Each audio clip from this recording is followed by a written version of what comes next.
Thank you.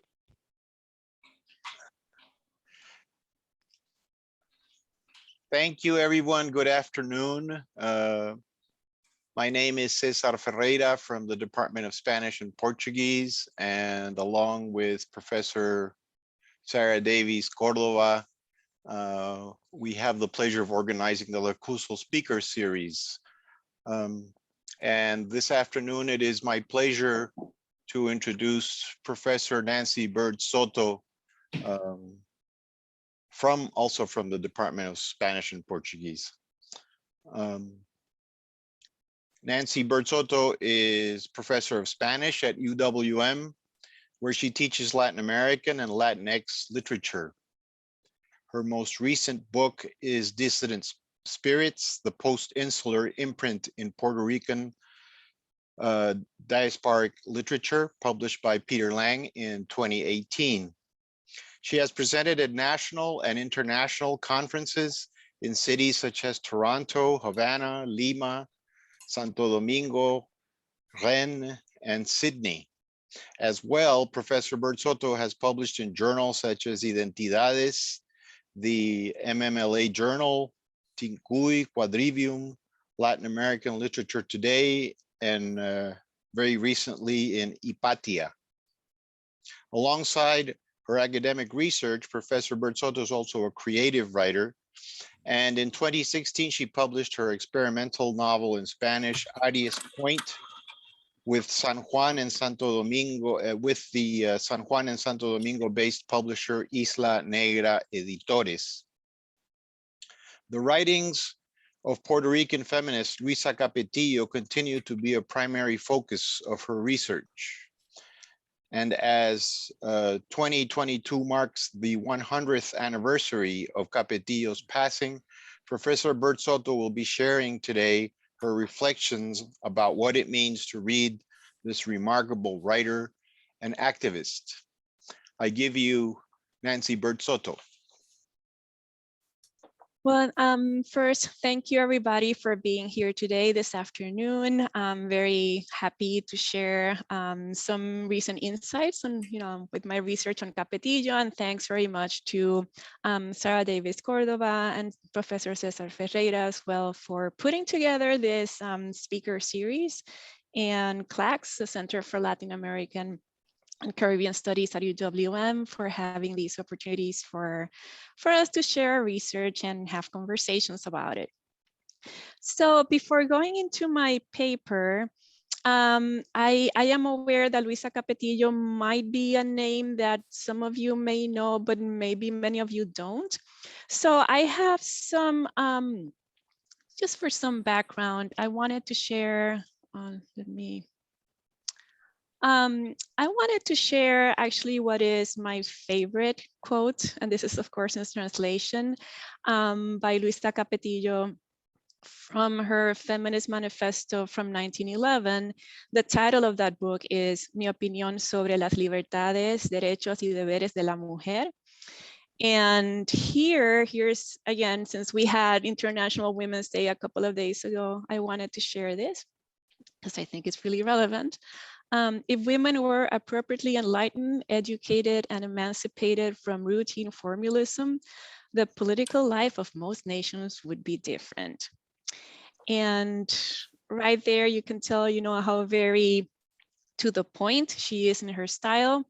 And that's why some of that, what I call like that first generation of Capetillo scholars, especially Norma Valle Ferrer, who's the one who recovered her legacy and her writings, how they describe her style as el verbo fogoso, and Carmen Centeno calls it la lengua víbora.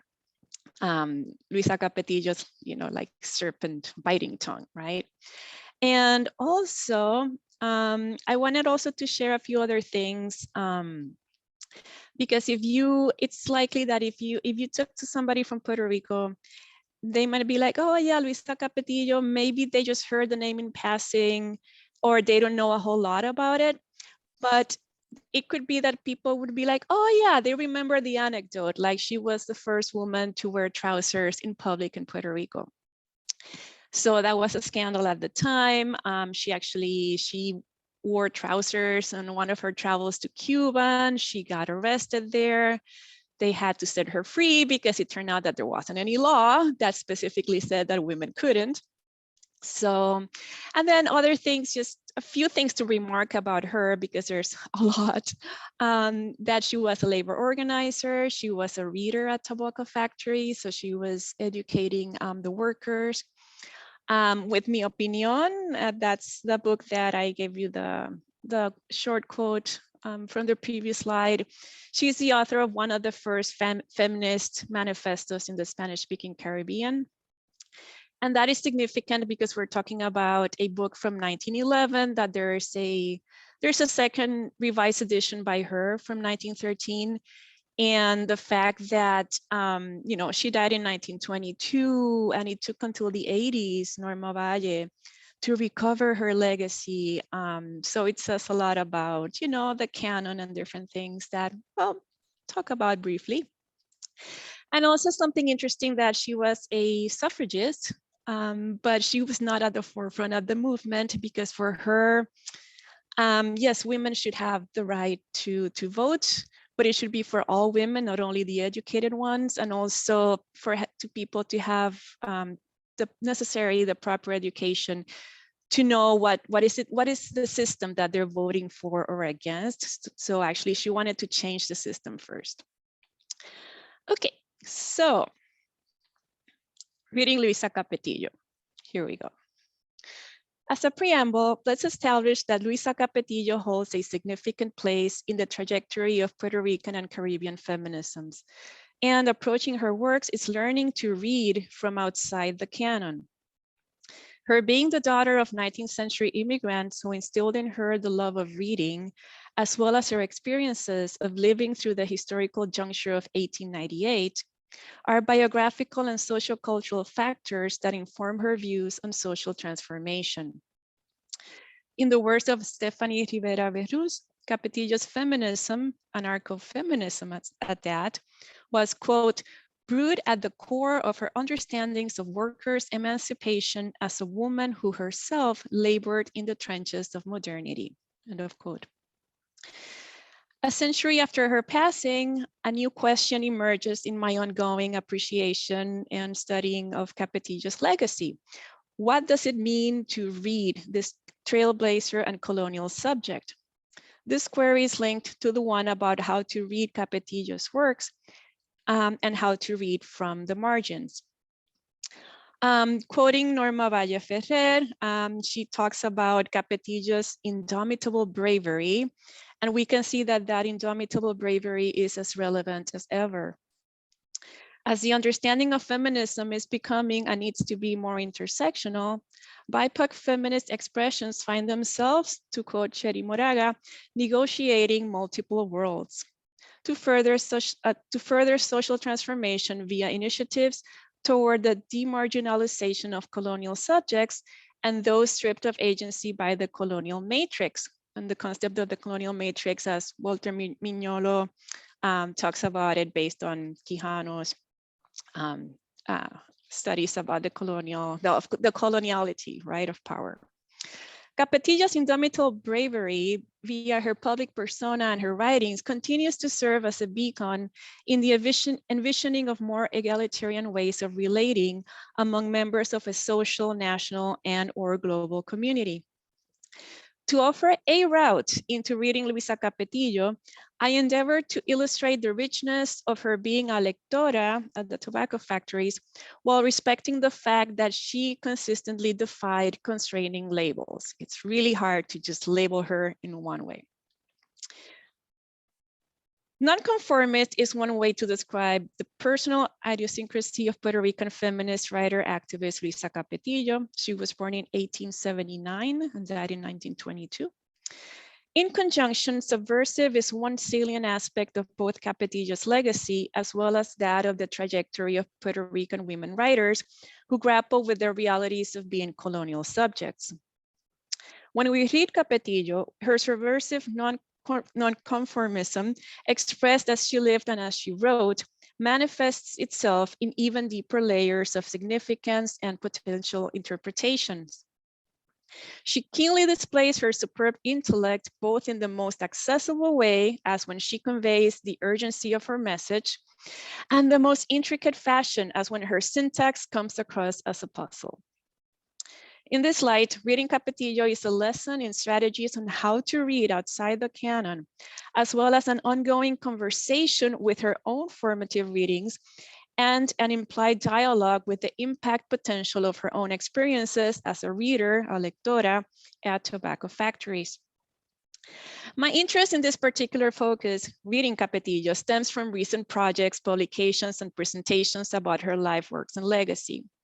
In 2021, two opportunities in my ongoing research have prompted me to think about what it means to read Luisa Capetillo. One was the project of working on a bilingual edition of her earlier essays, Ensayos Libertarios from 1907 and La Humanidad en el Futuro, 1910, alongside professor and translator Amy Olin, who I think is in the audience.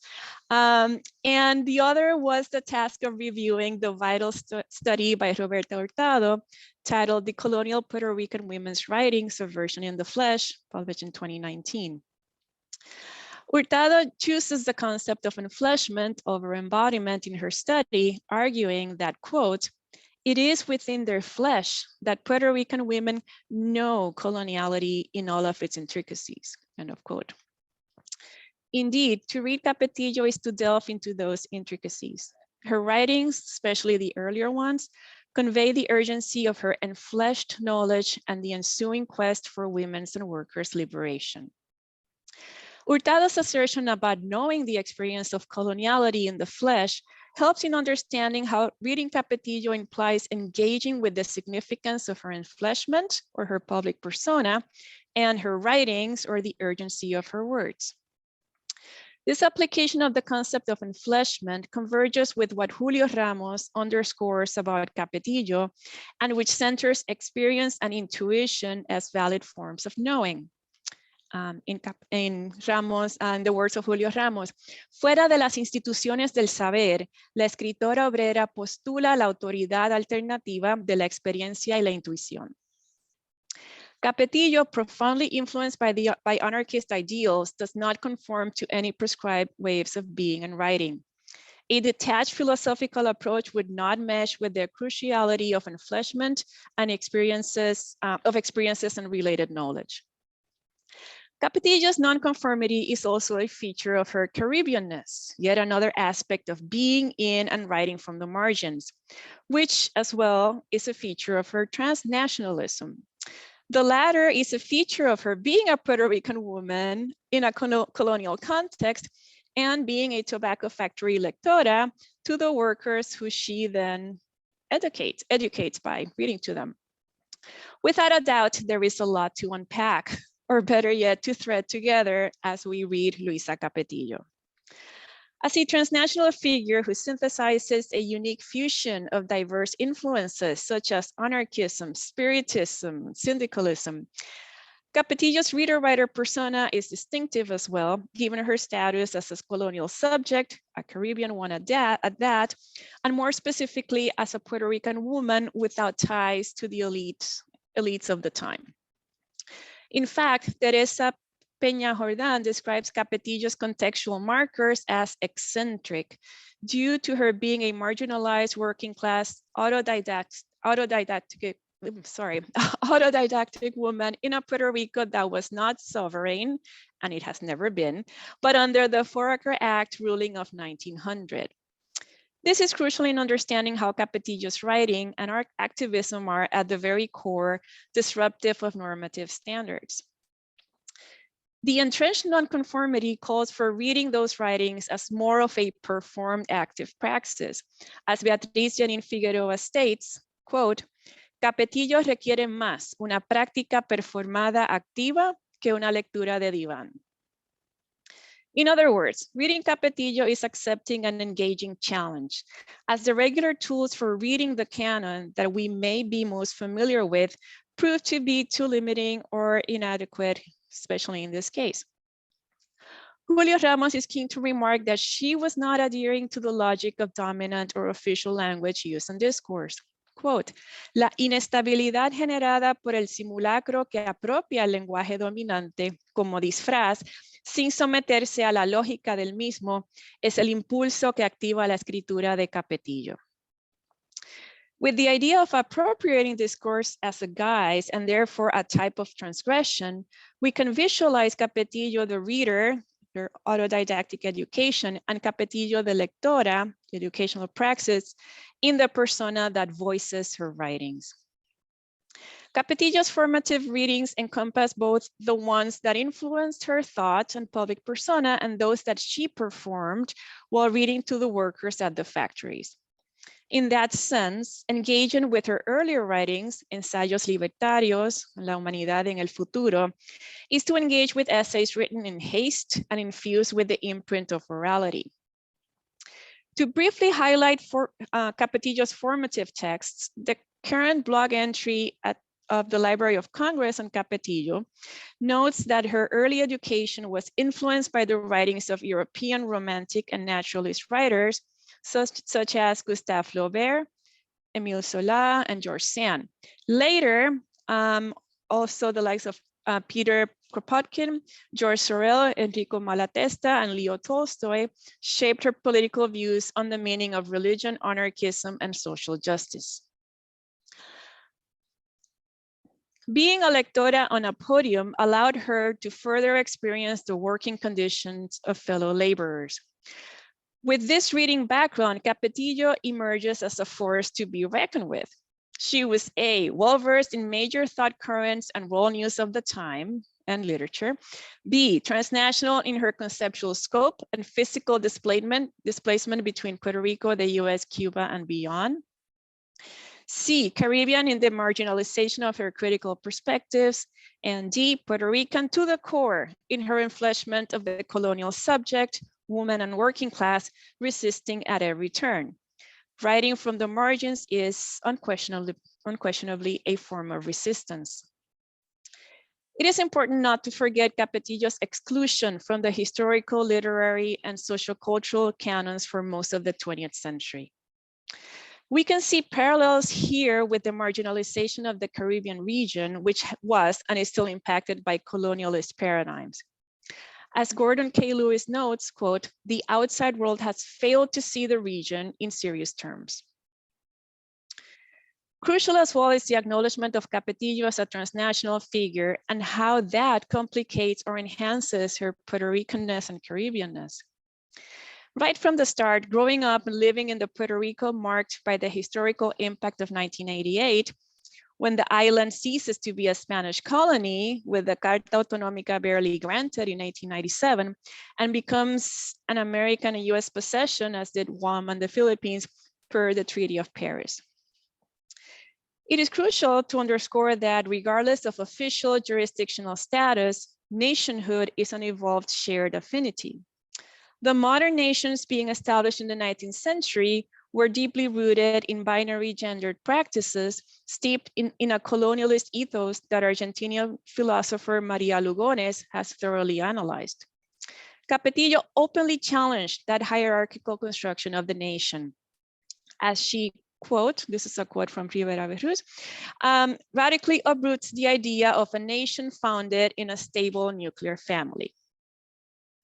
Thus, Capetillo consistently defied institutions molded by the colonial matrix. Certainly, she was calling for a new way of relating and a more egalitarian conceptualization of the nation of Puerto Rico.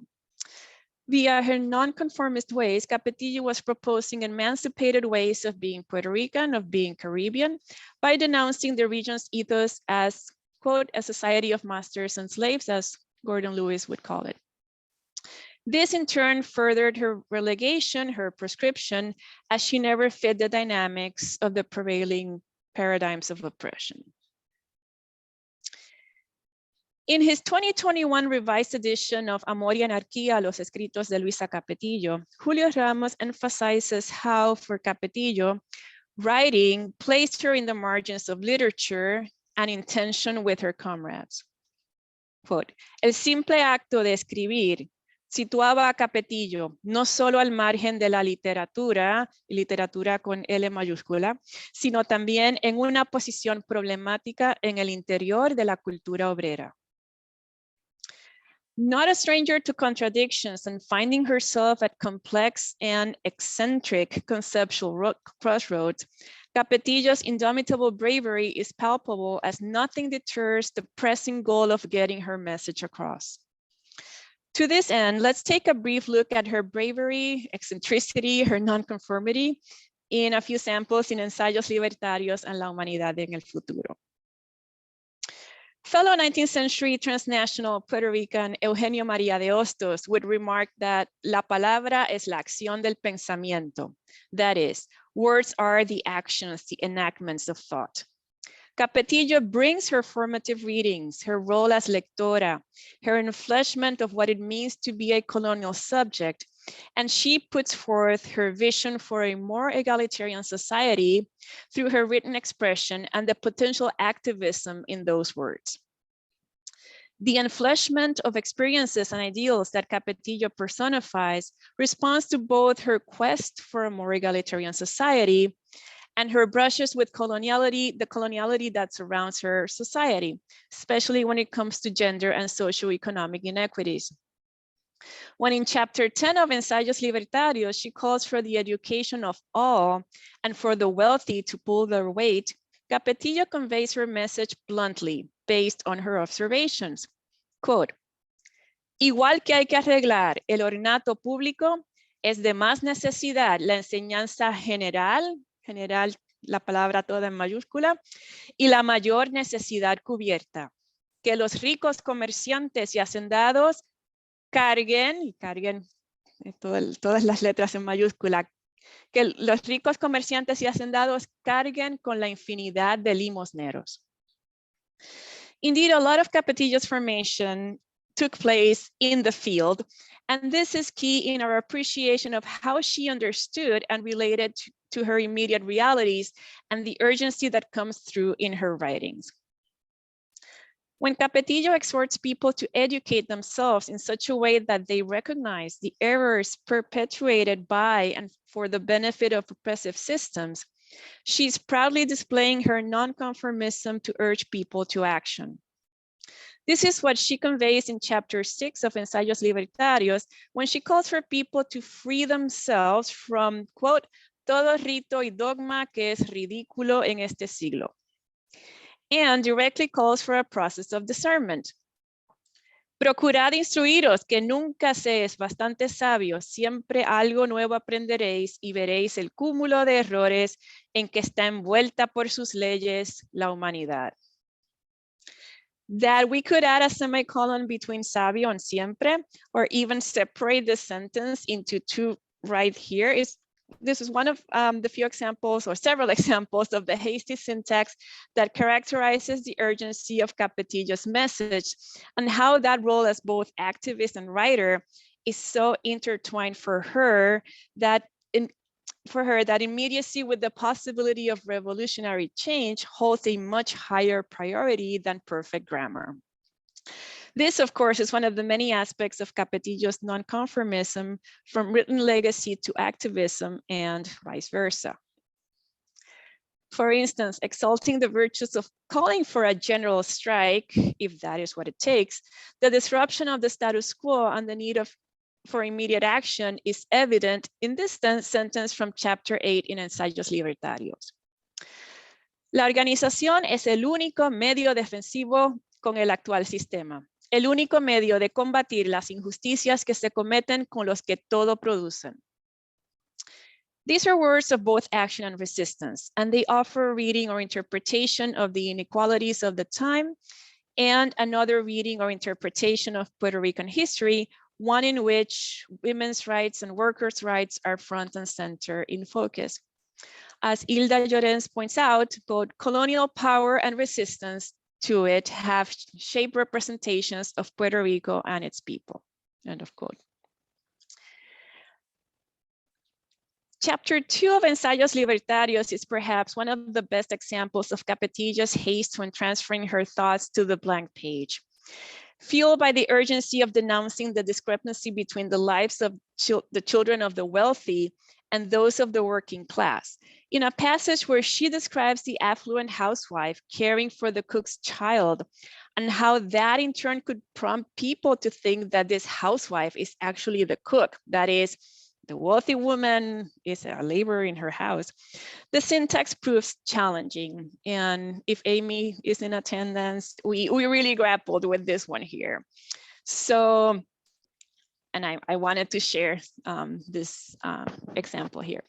Sería gran ventaja para la generación que crece, ya que toma a la madre por cocinera, que se ocupe ella de sus hijos. No pensemos que si cocina le pagan, eso no, porque debemos pensar que sin servirlas, viene cualquiera a pedir algún traje o un plato de almuerzo. No pensamos eso, no vemos nada más que la necesidad. Okay, so this is a great example of, we know the main point here, but when we get to that exercise of translating and respecting like the urgency, but then translating to make sense, it requires quite a bit of unpacking and working around the syntax. In this chapter, Capetillo focuses on the misery of laborers, especially women workers who are mothers and who very likely face a future of mendigar o el hospital. The syntax forces the reader to pause as much as they get the message about how misery yields to more misery, and navigate the sentences and the parts of speech and punctuation and the articulation of the urgency to get to a deeper core issue. That issue is one that Capetillo further elaborates in her better known works, Mi opinión sobre las libertades, derechos y deberes de la mujer from 1911, and Influencias de las ideas modernas from 1916, and which is the need to link women's emancipation with working class rights.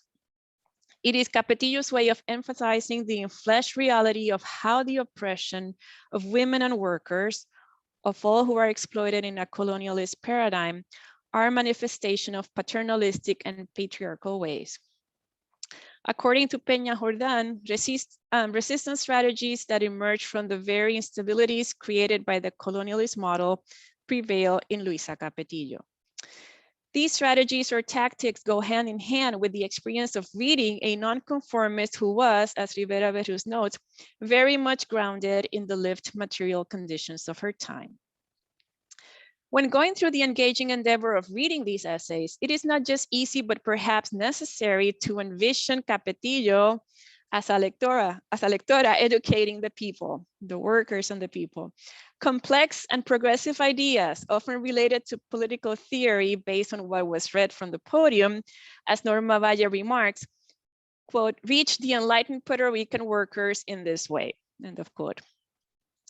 The shorter essay, La Humanidad en el Futuro, readily conveys the urgency of Capetillo's message with a hopeful tone, where the egalitarian ideals come to pass in an envisioned future. La Humanidad en el Futuro begins with the celebration of spring and new beginnings, and quickly pivots into focusing on the Comité de Huelga Revolucionario and the fruits of what a general strike could accomplish.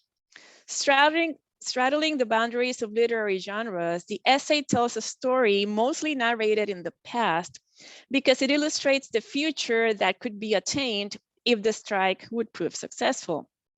Quote, era necesario asegurar el triunfo de la huelga con el esfuerzo común en beneficios de todos en general. There is hope in the anarchist future Capetillo envisions. Yet, she masterfully conveys that the goal is not a free-for-all state of chaos, but a society where people share advice with each other and live in community. Quote, todos muy felices, muy sencillos, aunque no se permitía a nadie andar como quiera. Unos a otros se aconsejaban y cambiaban impresiones. As if finishing a reading from one of the many authors she read out loud to the factory workers, Capetillo finishes the core of this essay affirming the ideals highlighted are those that benefit la fraternidad universal.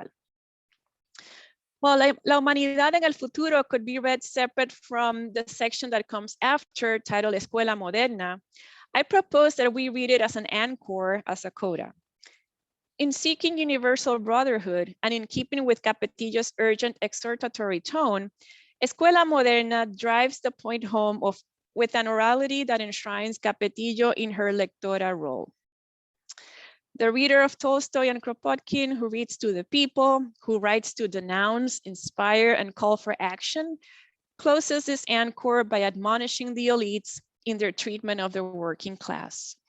Que la tierra es de todos y la queréis sola para vosotros. It is an instance in which the syntax does not obfuscate the reading or requires that the reader unpack and rethread sentence clauses, as is often the case in passages of Ensayos Libertarios. In this case, the urgency and the orality of the message guides the written expression, which comes across as direct and accessible.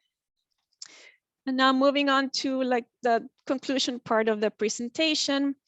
The writings of Luisa Capetillo are a rich text steeped in her unique brand and blend of anarchism, feminism, and the convergence between thought and praxis. This aspect of Capetillo's legacy has been widely acknowledged by scholars and continues to be a solid springboard into the readings of her works. In fact, reading Capetillo is engaging with a vast universe of ideas collated and reformulated from her own experiences and perspectives. That is, from the enfleshment of her experiences and ideals. Reading Capetillo is embarking on a course, a journey in textual anarchism that teaches the reader to read beyond the norm and become a listener to this lectora. Capetillo's syntax, highly infused by orality, as Julio Ramos remarks, is contestatory and a manifestation of her anarchist influences. Lisa Sanchez Gonzalez underscores, quote, the meandering and forceful rush of images and ideas that are not containable by the syntactical precision of the written language. End of quote, when describing Capetillo's style. Her words are urgent, and the rush infused in them is an expression of how fast her mind functions, compiling all that influx of thoughts, and how quickly she wanted her message to be out there. Capetillo, fully embracing her role as an intelectual obrera, accomplishes a key feature of her anarchist ways, becoming a democratizadora de la escritura, as Julio Ramos would say, in a society where access to writing and written works was limited. That sense of urgency is paired with the lectora turned into writer to reach those beyond the factories as well. Rightfully, Stephanie Rivera Berruz notes that Capetillo, quote, complicates the very identity Latin America and the Caribbean, the identity of Latin America and the Caribbean in productive ways, as neither her anarchist philosophical foundations nor her Puerto Rican situation give recourse to national or regional identity. So Capetillo is a lectora who performed readings and that makes us both her readers and her listeners when we engage with her written legacy. Thank you very much, and I'll be happy to take questions.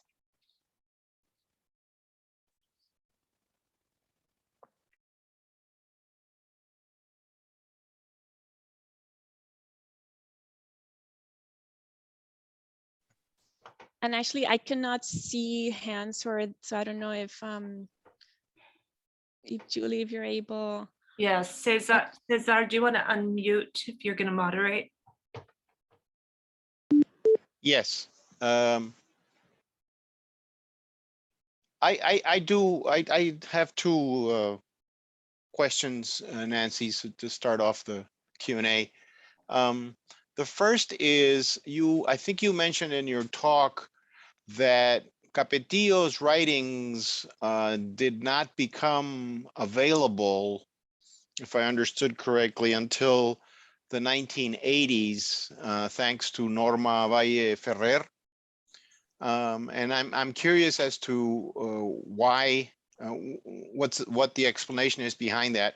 And then the other thing is you mentioned a number of authors, of essayists, and of novelists that she seems to have read or been familiar with. But you did not mention Karl Marx. And I'm wondering if she was a reader of Marx at all. Those are my two questions. Yeah, and those are very good questions because at the time, so when Capetillo was writing these essays and the way they were published, like Bibliotecas Roja, it was like a very immediate, urgent. So it wasn't meant to be like, here's this, like this tirada de libros and things like that.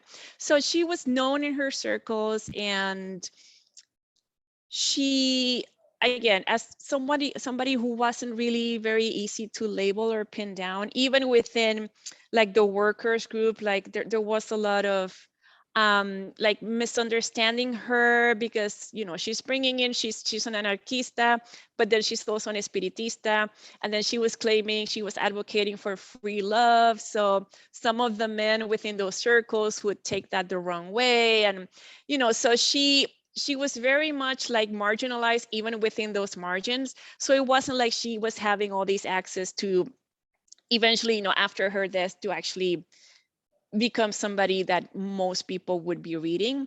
But it is a very important question because she was very well known at during her time, and a lot of people went to her funeral when she passed away in 1922. And then, yes, we have to think of, she dies in 1922. And then Norma Valle, who's, she's a journalist, and she's the one who pretty much really took in like the, women's and gender studies. So she came in with that perspective to really go back and recover somebody like Capetillo. So you have nearly 60 years there. So it makes you think of, how is the canon put together? And, I can think of the work of Juan Gelpi, that we recently talked about in my 720 class, that he mentioned of how, the literary canon in Puerto Rico is pretty much paternalistic and patriarchal, and it's like literatura de hombres, digna, to get to be part of the canon. So when you have somebody who was, like Capetillo, like prescribed in so many ways, her writing style takes so much, sometimes it seems like, oh, that seems easy, but sometimes it really takes a lot from the reader. And Amy Olin really knows about this as we work on the translation. When you see that she's actually bringing in different registers, it makes it really hard. So there's so many factors that would keep her away, that further marginalize her. But I think it brings up the question of the canon and having access, and then working from the margins and developing strategies, to read the margins or from the margins. And interestingly enough, in terms of the influences of her writings, I mean, it's not like she didn't have access to Marx, but in terms of like the people who really had a strong influence in her, it is usually Tolstoy and Kropotkin, the ones that are the most highlighted in terms of really informing that sense that everybody should have access to food and shelter and everything that they need, and to bring in that sense also of that women also need to be aware of workers' rights. So the two that are the most highlighted tend to be Tolstoy and Kropotkin, not so much Marx, interestingly enough. Thank you. Mm-hmm. I'm not sure if Germán had a question. Yes, can you hear me, Nancy? Mm-hmm. Mm-hmm. Well, first of all, congratulations for a nice presentation. Mm-hmm. I have really very little knowledge about Capetillo before this. But just by listening to you, I had the impression, correctly or incorrectly, that in a way she sounds a bit like Susan B. Anthony and also Gabriela Mistral, and even the Catholic worker Elizabeth Day. But when you refer to writing from the margin and her marginality, was it due to her social status, or was it something that she chose, or wasn't she forbidden to talk from a more authorized, middle of the road canonical sense? Was she a marginalized writer, thinker? Or was it due to her social, economic status? Yeah, that's also a really good question because it also makes us think of uh, being marginal and being marginalized, because right, marginal is like a sense of that's how you place yourself, and being marginalized seems like it's something that comes from here's what's official, right, and then becoming like the process of being marginalized. In her case, it's a combination of the fact that she's coming from working class parents. Her mother used to iron clothes for the wealthy in Arecibo. And I mean, they did come in with a lot of education, like more the currents of thought of the time and the literature, which is something that they instilled in her. So it's that, you know, she doesn't have a formal education, it's more autodidactic. So she knows a lot, but it's not like the official way. She's not connected to the elites. It's not like she's, you know, she was in contact with Ana Roque and other writers at the time, but it's not like they were really working together. Capetillo was very much like, I'm out there and let's go to the strike and, you know, el sindicalismo. So all of these things at the time, especially, are quite prescribed in many ways, because you have the so-called cambio de soberanía. And now with the capitalism, the entrenched capitalism of, you know, being a US territory, and all the socioeconomic pressures there, all of that further relegates her. Also the fact that she was an unwed mother. So that's also very scandalous at the time.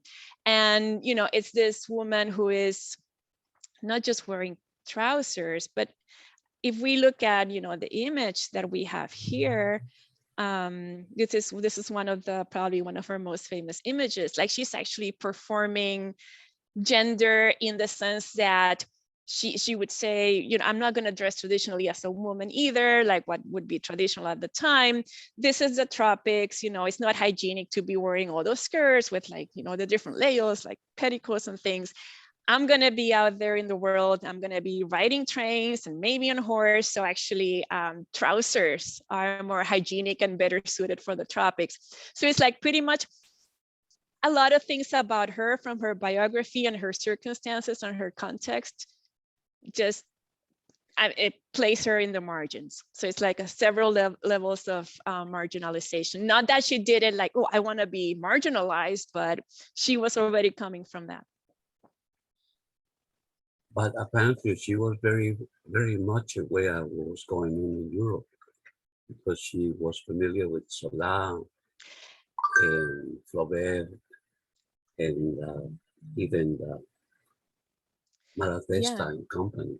Oh yeah, So, and that's another thing that is pretty amazing about her. And I forget the name of it's a Japanese politician from the time, that she has all of this global awareness. So it's not just from her readings, you know, and European readings and the writers at the time, like maybe, you know, she would be reading Galdós to the workers, but that global knowledge of understanding, you know, with the newspapers and everything, without all the technology that we have today, right? It's pretty amazing how she really wanted to have that global sense of what's going on, not just in the local sense, but globally.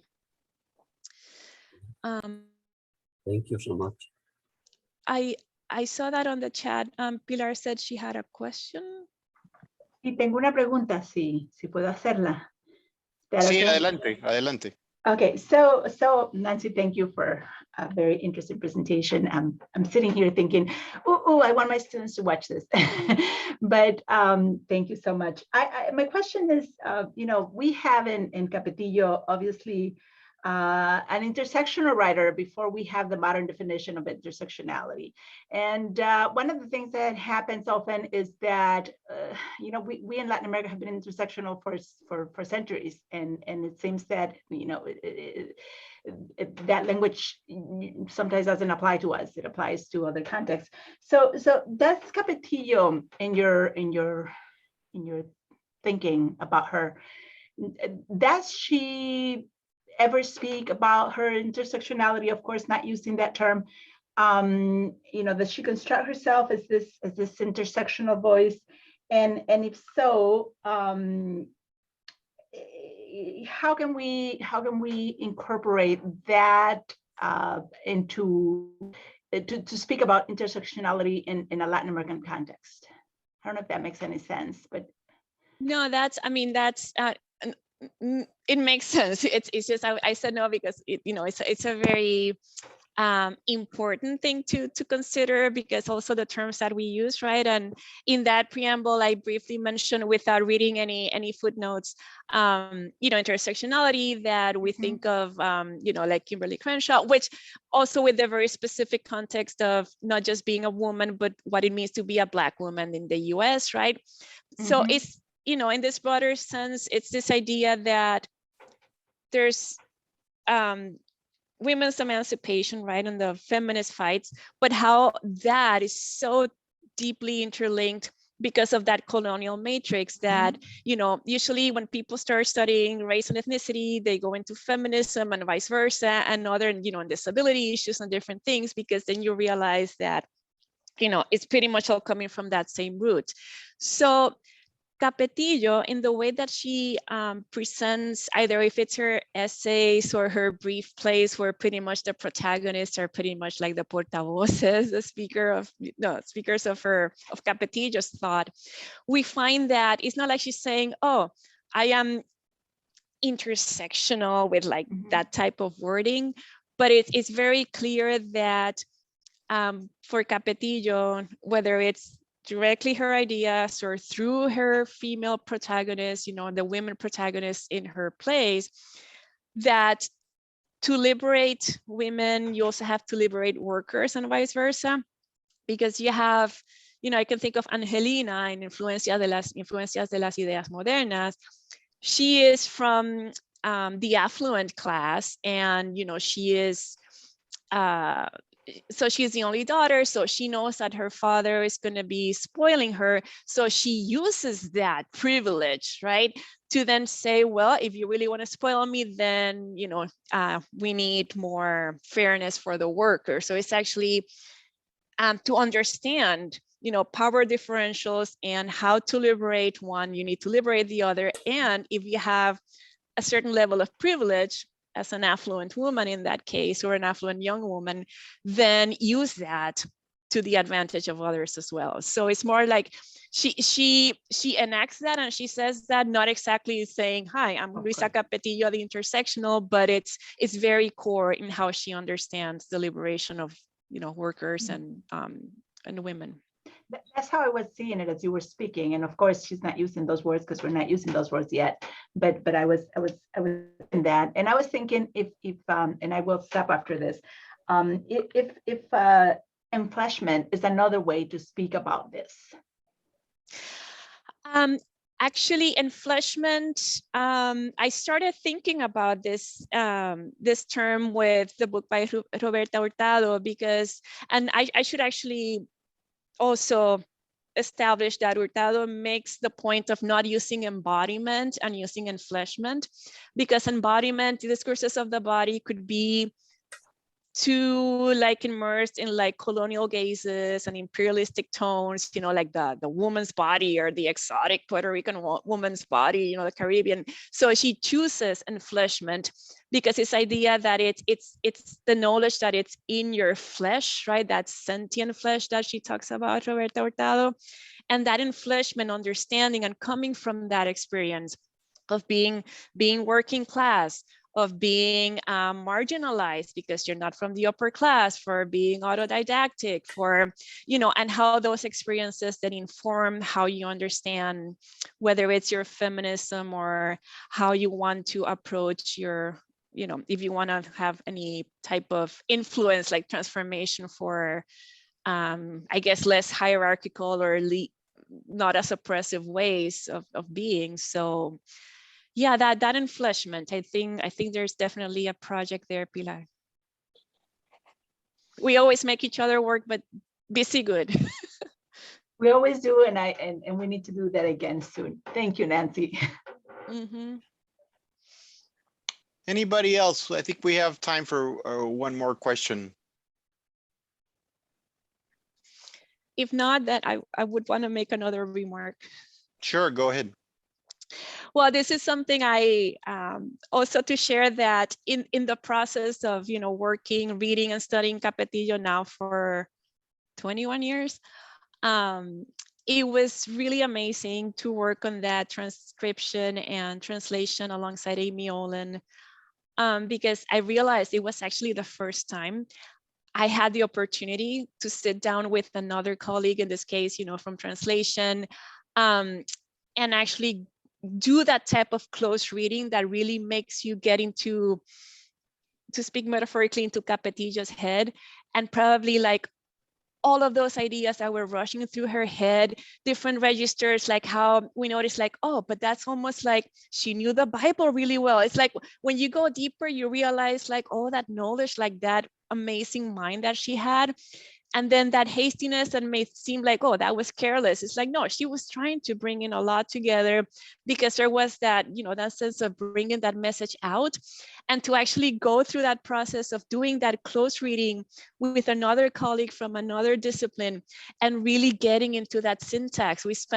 I remember one day we thought we were going to meet for like an hour, and we ended up 2 hours on like a couple of paragraphs, because it's like, okay, so what is this referring? Is this the subject of this verb?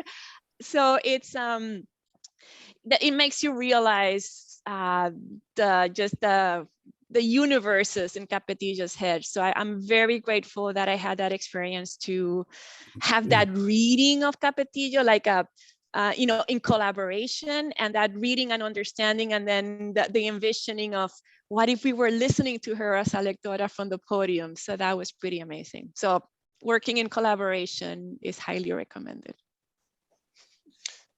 Thank you, Nancy. Dave, I just, since I see you have joined us, maybe you want to announce our next talk. I think your mic is off. I'm not sure. Okay, how's it going? Yes, this Great. is Professor David Pacifico. All right, well, thank you. Nancy, that was a fantastic presentation. I'm super interested in Luisa Capetillo now, and have lots of kind of questions that maybe we'll run into each other, and I'll ask you about them sometime. But thank you for bringing this to us. Really a privilege to hear about your work here. So yeah, I had the pleasure and the privilege of being invited to source and find our next speaker. So my colleague Rebecca Bria from University of Texas, San Antonio will be joining us. I believe it's April 14th. Is that right? Mm-hmm.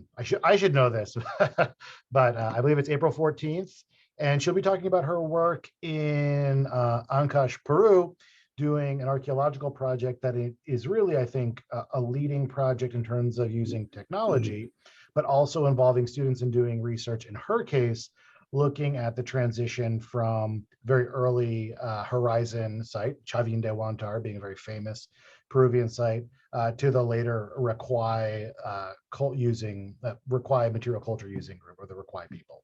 So looking at cultural transformation in the northern highlands of the Andes. And I left it to her to decide whether she wants to focus intensely on the research, which as an archaeologist, I'll be glad to hear, or to tell us a bit about the kind of work she's doing with students and leveraging technology in local communities. But should be interesting. It should be some fantastic photographs as well, because it's a really picturesque place. Well, thanks, Cesar, for the opportunity. And Nancy, really a wonderful presentation. Thanks for bringing us Luisa Capetillo. I'm just really glad that you were able to present this today. Thank you. Thank you for joining me today. And if you ever anybody wants to ever talk Capetillo, just send me an email and we could do virtual coffee or in-person coffee. Amy, do you want to add anything? Amy, do you want to add anything? This is Sarah speaking. Hey everybody, it's nice to see all your faces. See such a friendly crowd. Thank you so much, Nancy. I've had the pleasure to work with Nancy on this project, translating those two first essays for like over a year. It's been in our minds forever.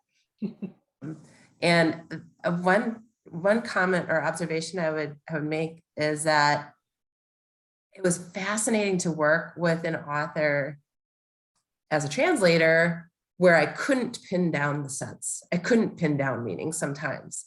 And that's, you know, we read so closely. Those of you who work, like Cesar and I work together on a lot of translation, he knows I hand-wring about decision-making and I want to get it right.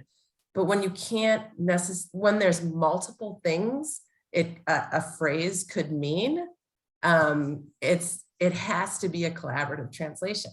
So that was what was really fun about working with Nancy, is that we really did, like she said, grapple with sense and thought about, okay, well, it could mean A, B, or C, but A really makes the most sense in terms of her philosophy. And so we'd almost like interrogate different meanings according to what we understood as her broader sort of philosophical universe, which was just, it was tough. It took a long time, but it was also really fun.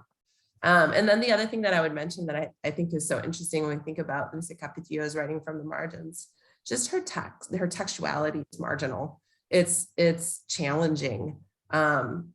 She didn't bring in Marx, for example, but she brought in several other labor writers, Samuel Smiles, who's a Scottish reformer, labor writer, and then Samuel Gompers, who is the head of the AFL-CIO during her lifetime. And she would bring in these quotes from these writers that started off as quotes and eventually would morph into her reading of the quote. So as the translator, I was thinking, okay, well, this quote, is from this American guy. It must be in English somewhere. Let me see if I can track it down. And I would track it down, and I would find it in a Spanish translation that probably she was accessing at the time. And then I would find it in English, and all three of the quotes were different. So the one in Spanish was slightly different, closer to the English original quote, but then Luisa Capetillo's version of that quote was her version. It was her sort of taking it in and spitting it out, in a different way, which was fascinating. So just her pushing against kind of what is appropriate writing, what is appropriate citation. I think for me and for Nancy too, I mean, we loved it. It was hard and really fun. So that's the translation side of things. It was great to have a collaborative translation. If you have the opportunity, it really is the closest reading you're going to do if you sit down with a colleague and just interrogate the meaning, basically. So yeah, thanks for asking. And if I'm correct about this is the first time Capetillo's writings will be available in English, or her essay writing will be available in English? Those first two, because so there is so Mi Opinión has been translated, Influencias de las Ideas Modernas has been translated to these two that were harder for many reasons, and that's probably they were not translated before. So this would be then the first time. So it was also like Amy would be, this is like that responsibility of this is going to be the one that people are going to be checking against translation wise. And this is actually a good segue to plug the Capetillo Symposium we're going to be having on October 28th. Amy and I will be talking more about this, and I have Stephanie Rivera Berruz from Marquette to do the keynote. So October 28th, it's a Friday, and that would have been Capetillo's birthday, so we can continue this conversation then as well. Okay, thank you, Nancy. Looking forward to that symposium in the fall. Thanks to all of you. My special thanks to Julie for organizing all the technical aspects of this presentation. And of course, my thanks to Nancy, to Amy, and to all of you for joining us this afternoon. Thank you. Bye-bye.